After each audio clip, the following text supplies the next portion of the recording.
Welcome to our Instillation Paradox episode 2. Thank you for tuning in. If you haven't seen my previous episode, be sure to check it out. My name is Bethany Lavandu, and in this episode I will be reading you guys a monologue that I wrote a while back. I randomly thought about this and how happy and proud I was to share it with my classmates at the time. So I thought I'd just share it here on this platform with you guys. This monologue is based upon the movie The Pursuit of Happiness, mainly from the perspective of the character Chris Gardner, played by Will Smith. What made me choose to base my monologue on this movie specifically was because I found the entire story so alluring and inspiring on life in general, considering it's a true story. I thought it sent a great message and is definitely made one of my favourite movies. So, here it goes. If there's ever a time you can't find me, don't worry. I'm doing great. I'm probably hiding out somewhere, counting my blessings, mumbling something about the sunshine, wondering how much love I can give in a lifetime. You see, I found my reason to live again.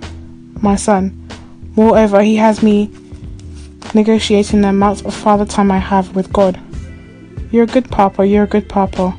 That sentence repeats itself in my mind, as if it was part of a gramophone record, scratched. He believed in me? Those tender-hearted words meant so much, regardless of the homeless shelter we were in, and the countless times I shouted at him to hurry to ensure that we had caught the last train of the day to ensure a place to sleep. He is my world and the only person who has kept me incentive to ensure that we have a worthier lifestyle. We faced many strenuous challenges. I ran so many miles with and without my scanner, and I get hit by a car almost every day. Although I did find my inner self through the journey, through those countless pages I read, and the amount of times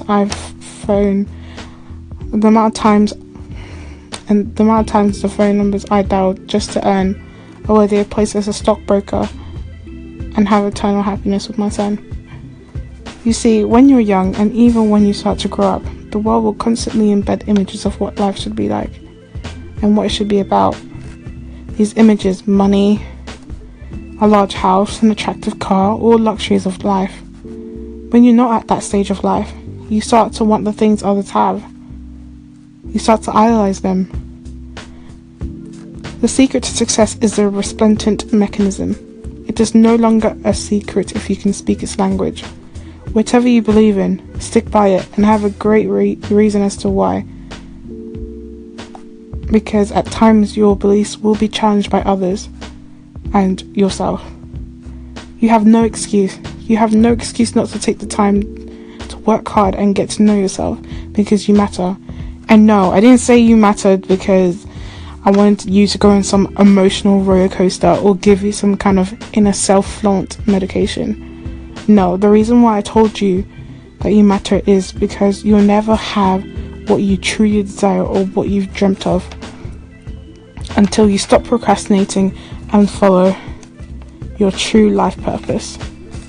Listen to me, all of you talented human beings out there in the world. You'll never experience life the way you were supposed to experience life until you recognize that you matter. Now, it's important for me to let you know that you are exquisite and powerful beyond measure. Maybe your father wasn't in your life, similar to my father, who I met for the very first time at the age of 28.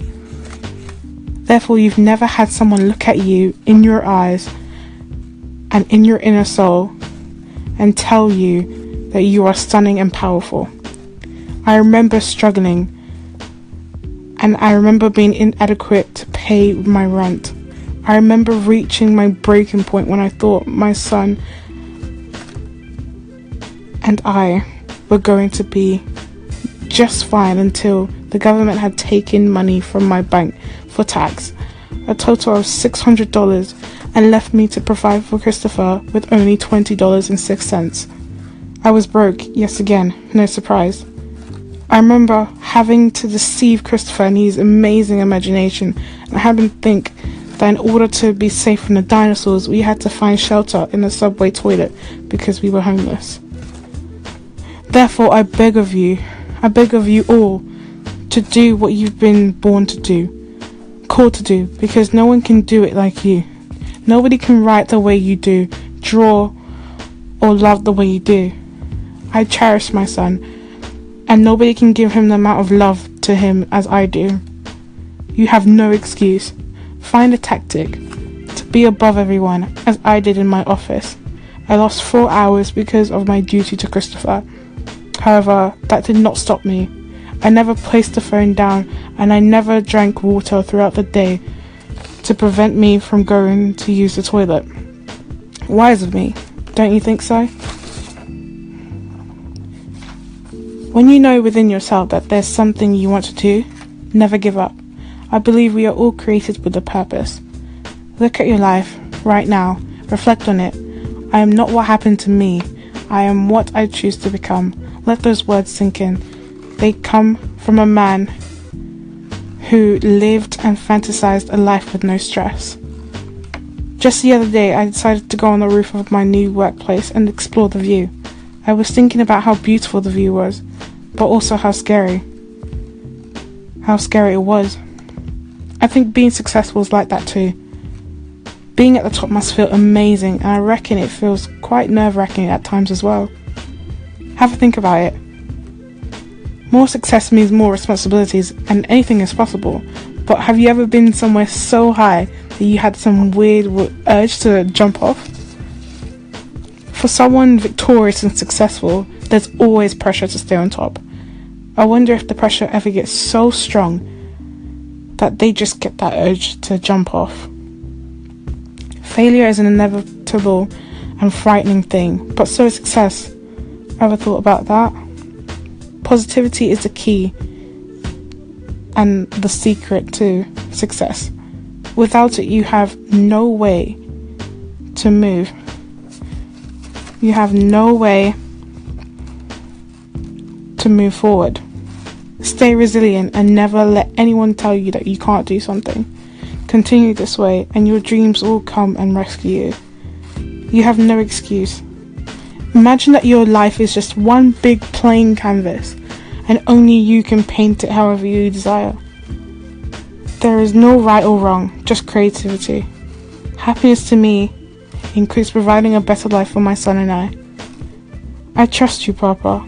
He has faith in me, and that is all I need. The riches and dominance does not appeal to me as to others. My perspective of life and ideologies would not differ from the pursuit of success, which is to simply live in a life and work to the fullest of my ability. I address this message to every human out there. It is possible. Ultimately, let me just tell you one last thing. Don't do anything you're not supposed to do, and never allow someone to provoke you to the point where they have gained mastery over your character, of who you are, and you can no longer acknowledge who you are. Also, speak only when spoken to, and don't speak unless you mean, because a good man is hard to find, and a hard man is good to find, and I am not the same man I used to be. Thank you for listening to that. I hope you enjoyed it.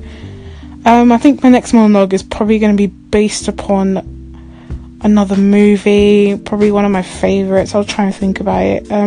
Probably Freedom Writers, from one of the perspectives, like probably the perspective of the teacher. I really like that movie. But yeah, thank you for listening to this episode. I hope that you enjoyed it. In the next episode that I'll be doing, we'll be covering music, particularly what I'm listening to and the upcoming artists that people should be watching this year. And yeah, thank you. To conclude, here is Ray BLK 50/50.